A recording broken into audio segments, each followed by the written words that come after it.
Hi, my name is Lindsay and I'm working with Matul. You'll hear from later. We're working on the leadership program's impact on generational gap in engineering companies for this year's project. Today we will be talking about the context of our model, the problem definition, and the time reference that we used, our stock and flow diagram, the model description, scenarios, and the model outcomes. Baby boomers, a generation defined as being born between 1946 and 1964, represent almost 20% of the U.S. population. By 2031, the average age of a baby boomer will be around 65 years old, which is assumed to be the retirement age of workers in the U.S. Companies around the country are already experiencing a large number of open job recs with fewer experienced workers to replace them. This creates a gap with high demand for specialized workers but less experienced people to fill the roles that the previous workers left behind. We're calling this a knowledge gap. According to Pew Research Center, millennials have become the largest generation of the labor force in the United States. The millennial generation is defined as being born between 1981 and 1996. This means the average age of the largest population of workers in 2017 have 30 years less experience in the workforce they are replacing. So given the large number of experienced workers leaving the workforce, we're going to try to help decision makers fully understand what things like leadership programs can do to close that generational gap at a faster rate than typical employee would be able to do. We're using a time reference of 30 years for our project. And here I'm going to hand it off to Matul to talk about our stock and flow diagram, our model description, the scenarios we've used to test our model, and some of the outcomes.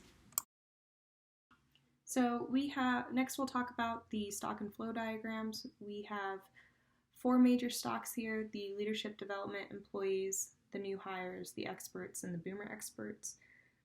And we'll talk in detail exactly what those all are representing people and what those equations are. But there's also 4 loops. There's 3 reinforcing loops and 1 balancing loop. The balancing loop is known as the new hire to leadership development loop. This is really the amount of a portion of the new hires are going to be accepted into the leadership program, and that amount of new hires will be removed from the new hire pool to go through that accelerated thread and flow.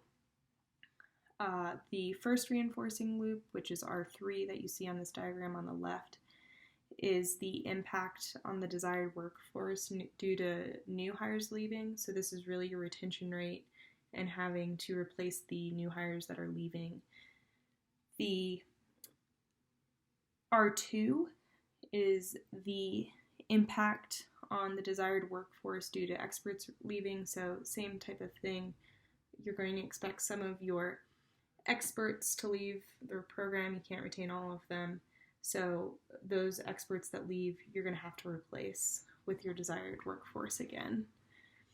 The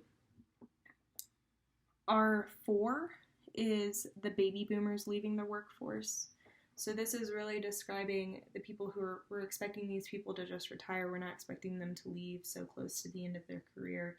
So this is really them leaving, and again, once they retire, that amount of people that are leaving, they will flow into the desired workforce again, and you have to replace them. So overall, this is trying to model what happens in different areas in your career, from being a new hire, going through a leadership program, and getting to an expert level, and then having that other part of the population retiring, and trying to bridge those 2 gaps. Now we're going to go into the model description we're using. So we had four stocks that we previously talked about, and they're all representing people. We chose the initial values based off percentages of a 34,000 person workforce, and you can see in detail what the equations are representing. So we have 10 flows in our model, and they're all representing people per year. The first one, the acceptance rate, is the acceptance rate into the leadership development program. So a percentage of the new hires will be accepted into the program. And then the leadership development rate, so this is representing the amount of leadership development employees and the time it takes in order to become an expert. Experts retiring, so this is the boomers who are actually retiring every year. And then the expert leaving is the experts who are not boomers who are leaving the company for other opportunities but are not retiring. The new hires leaving, yet again, it's very similar to the experts leaving. They've decided to leave the company for whatever reason, for other opportunities, and every year. Your hiring rate is really just your desired workforce, so how many people a year are you trying to hire?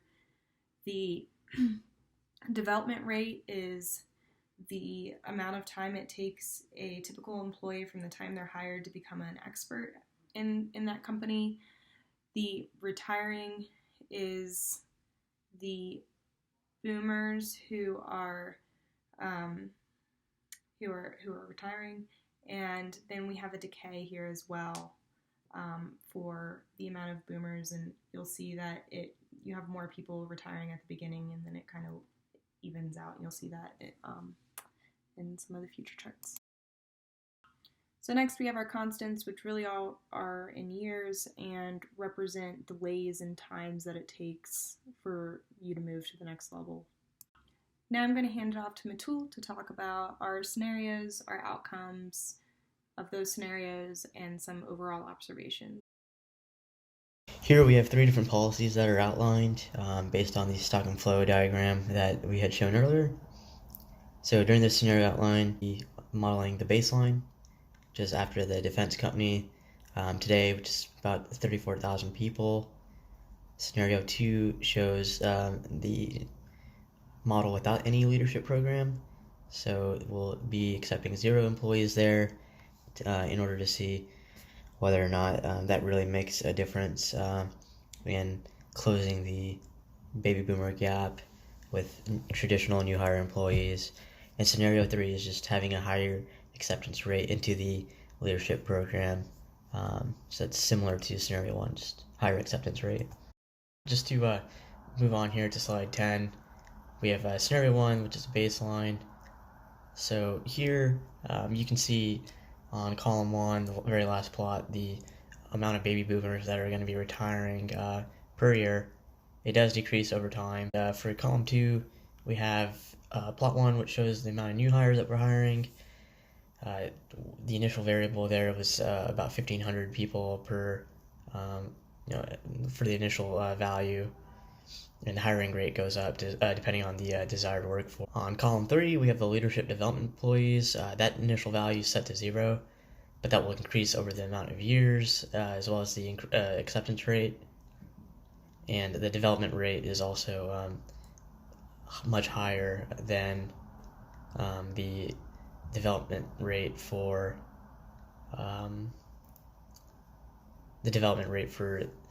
the new hire employees. Oh, it's higher, I should say.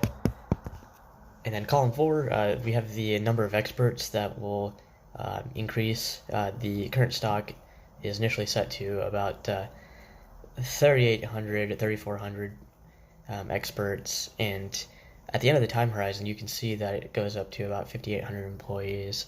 So it doesn't quite solve the knowledge gap of the amount of baby boomer experts that are leaving the company, as there are 6,800 of those we're assuming, and we're barely hitting 5,800 at the end of our time horizon.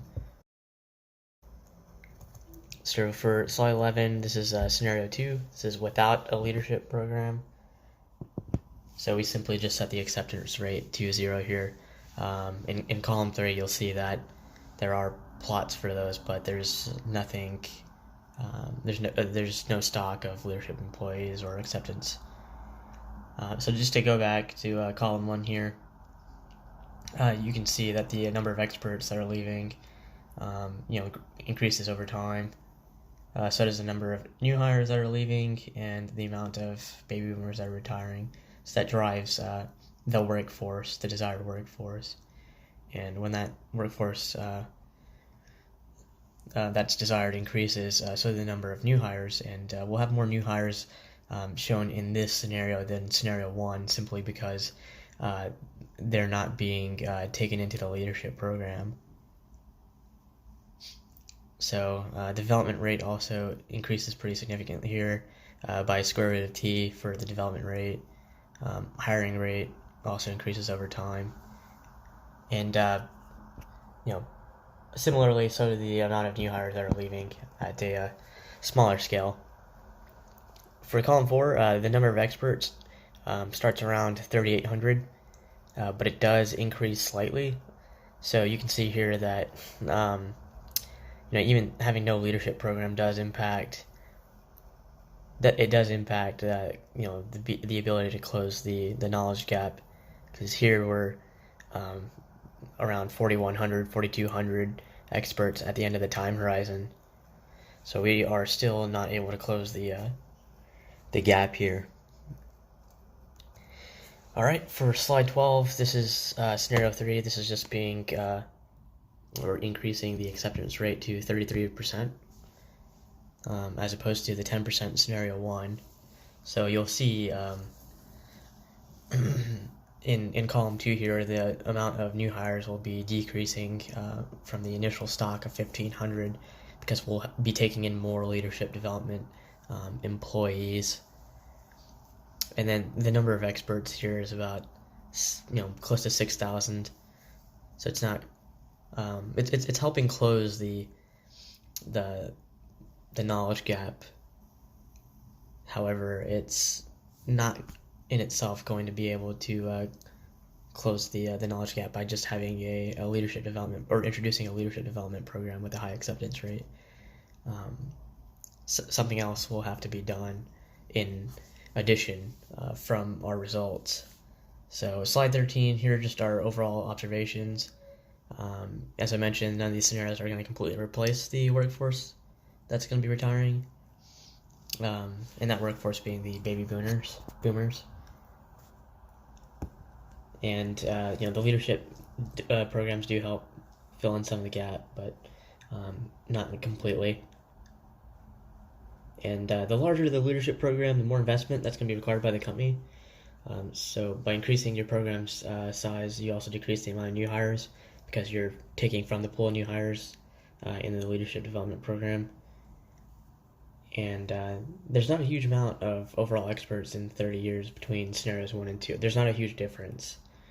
So, accepting 10% of the new hires versus the 33% and putting them through a rigorous program that will expect them to learn and, pick up the information at a much faster pace than a typical new hire employee, doesn't make as much of a difference in accepting more or less. And the unintended consequence here that we observed was, despite the retention rate staying the same as the total workforce increases, the amount of people leaving does as well, and that's just a given. All right, and that pretty much wraps it up here for our presentation. Thank you very much.